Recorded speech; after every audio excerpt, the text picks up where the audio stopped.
Alright guys, today we're doing the brakes on a Lincoln Navigator. We're going to show you guys how to do and replace just the pads, which are right here. We already did the left side, the left front, we had to do the brakes and rotor. This is the new pad. Got lots of, these are the old pads. See that? Look at, there's all these marks in there, and look at that. See? Look how, that's metal on metal right there. There's not even any brake left on it. That's not good. So we're going to put these new ones in it. Here's the old rotor. We broke it trying to get it off because we had to beat the shit out of it to get it to break loose, and it actually chunk broke off it. Because see how thin it is right there? It's supposed to be about that size, how thick that is from there to there, right here. And it's just really thin. Yeah. So to start taking your brakes apart, you got to take off all of the lugs, 5, 6, or 4 bolt, depending on what kind of vehicle you have. I have them all off with this one. Then you take the tire off, and you just roll that aside. Alright. First thing you want to do is you want to locate the caliper. Because then now you can find out where the bolts are.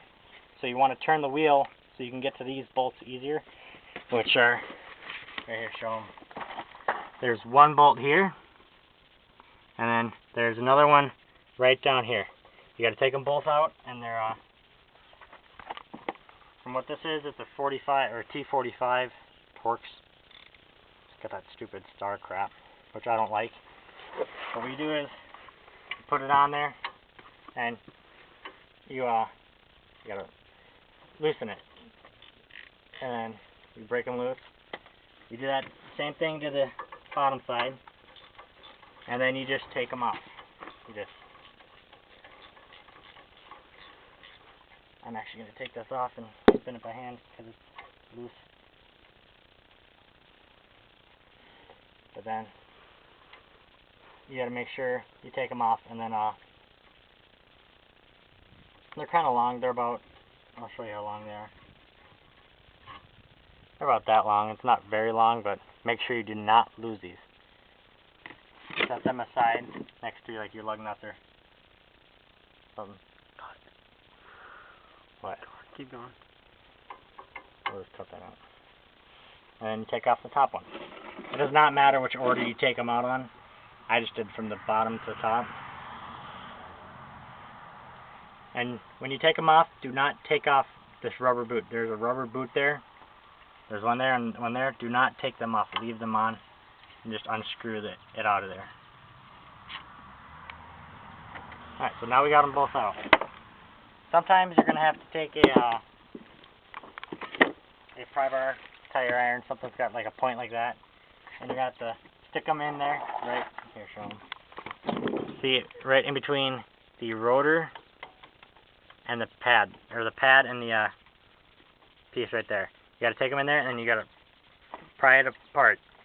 Just push slowly, because it's not gonna, the caliper is not gonna pry out very fast. Just go slow and push it, so then they're loose, like that. And then you could take it, and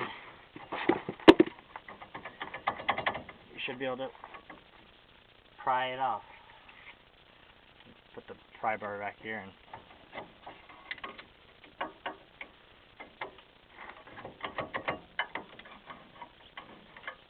you can get this off.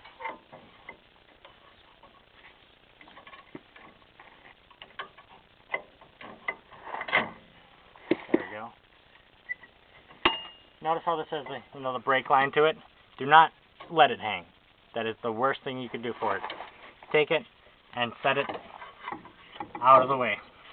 I like to just set it back there, because then it's not in the way of where I'm working, and I can simply get to the pads. And now to take the pads off, you just slide it off. These pads are still even pretty good compared to the new ones. Here's the old one. That's the old one. This is the other old one. It's got about 3/4 to 1/4 or half inch or half of the brake life in here still. But you do one side, might as well do the other side. Now we're going to put these on once I take this one off. Right here, there's this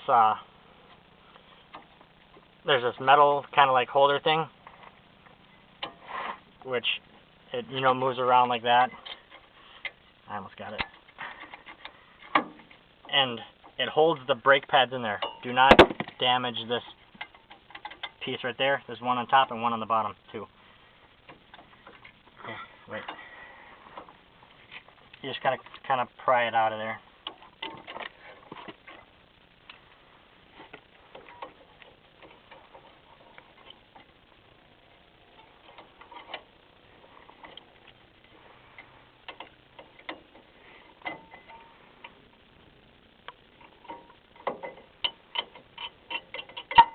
There we go. That one's out. Now see, this one it's got lip there, and this one does not. This right here is made to tell you when you need to change your brakes. Once your pads wear down to this far, this will eventually start grinding onto the rotor, and you'll hear it. It's grinding noise. That's letting you know when you need to change your brakes. So one should have that on it, like this one. So make sure you just put that one in the same spot. This one was right here with it facing down like that. And you put it back in there and you slide it in and slide it on.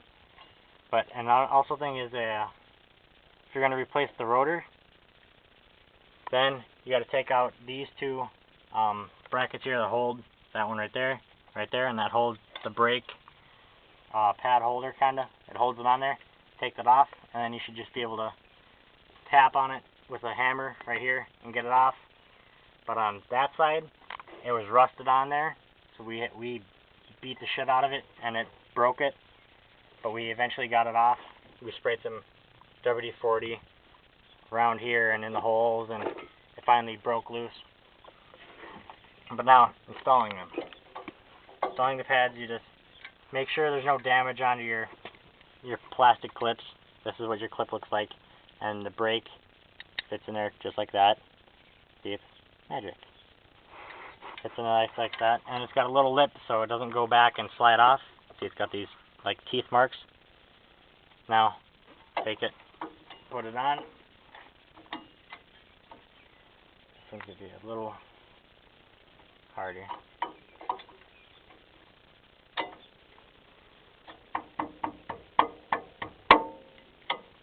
There we go. Now that one's on. Simple as that. Take the other new one, right here, and put it on there. Make sure you put it on the right way, where the pad is towards the back of the rotor.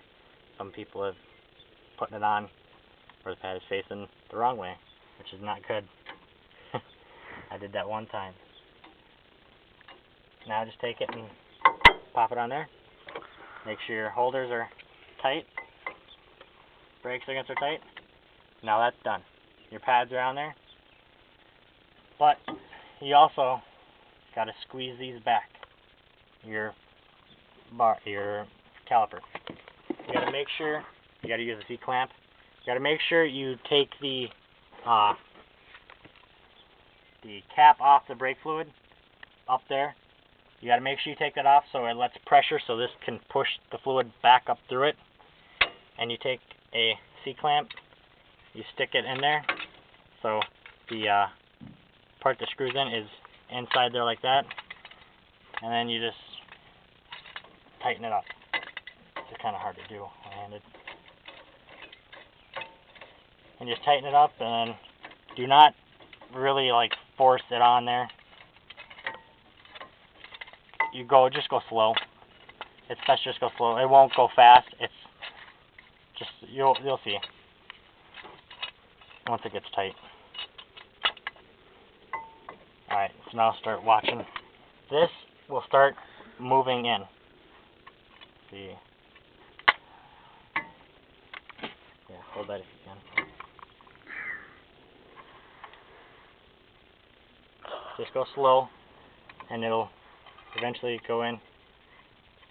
just like that. See how it's like, and once it gets tight, don't crank it on there. Once it's tight, just loosen it and do the same to the other side. Some of them have only one, I don't remember what it's called, primer or bar, but this one has two. So now you just do the same to the other side. And now we want to check the brake fluid up front, make sure it's not overflowed.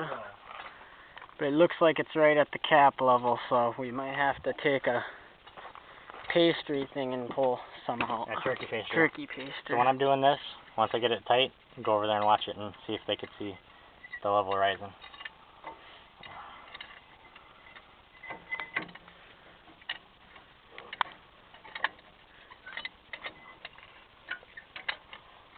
Still too tight.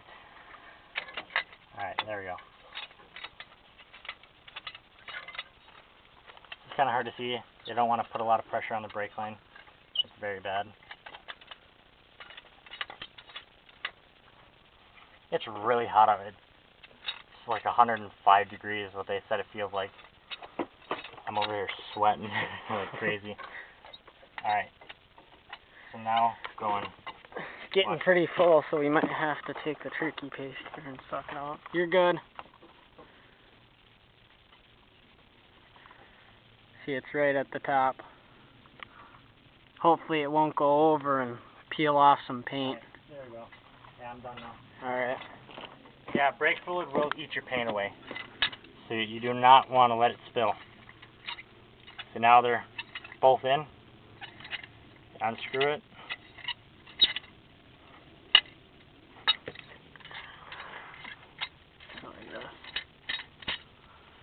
Alright, now you can take it and put it back on.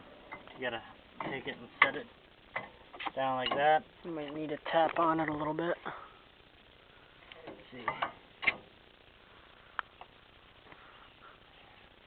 Actually, it's gotta go. Right. Go in. Right there. Like that. All done. And if you do not squeeze them in like I said, you will not be able to get those brake pads on there with putting this on at the same time. So that's, you gotta make sure you do that. Now it's on there. Make sure it's on there good. And a good thing to have is this anti-seize lubricant. What you do is, you know, you just take the two bolts we took out of air nuts or whatever the fuck they're called. And you take this, take it and just paste it on there. Brush it on it all over it. It'll help it from seizing up, because some of them can like seize onto it and get really stuck on there, and you'll get really frustrated. Put it in there, tighten it up a little bit, get the other one, put some more anti-seize on it, and take it and put it in. And now you can take ratchet. The ratchet, which is a lot faster, and ratchet it on there. I gotta.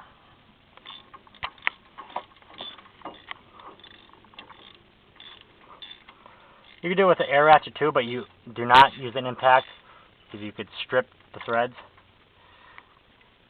So once you get it on there, that doesn't seem right. Once you tighten it up, make sure it's not loose. Tighten the bottom one now. Maybe it'll tighten up. Yeah, it should. I'm actually using a camera I got for free today. It was in the back seat of a junk car I got. Found it, put some batteries in it, and it works. So that's what I'm recording this with. Pretty sweet. It's a cheap camera, but it does what I want. So now when you get them tight, do not crank this one on and then go over to crank this one. Snug, and then tighten them both. Do not crank one on really tight and then go to the other one.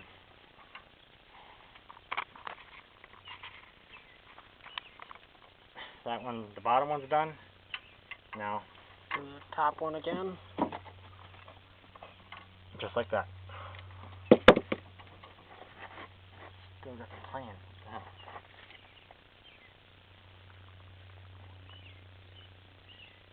No, it's supposed to be tight. Let me break it loose real quick.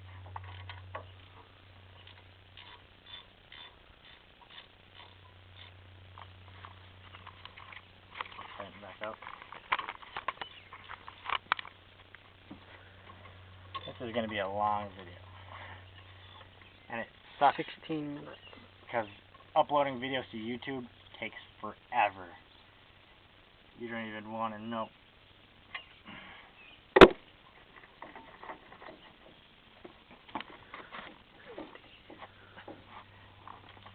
That should be good. I mean, just make sure.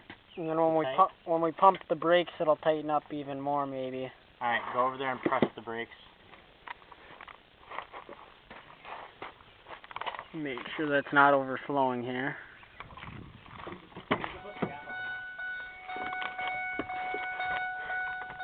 Just pump the brakes until it gets nice and firm.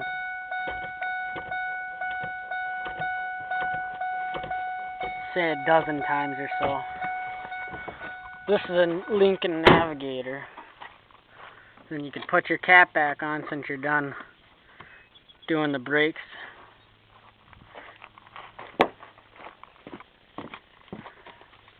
Close the lid to the anti-seize, and you're done. The reason we did not replace the rotor because the rotor was fine. It's as wide as it should be. It's good for now. Both sides are the same. And if you feel it right on here, there's not like big gouges or stuff. Should be smooth. Should, yeah, basically be smooth. And then all you do is take the tire and put it on. And that is how you change the brake pads on a Lincoln Navigator. Thanks for watching. Comment, rate, subscribe. Let me know what you think.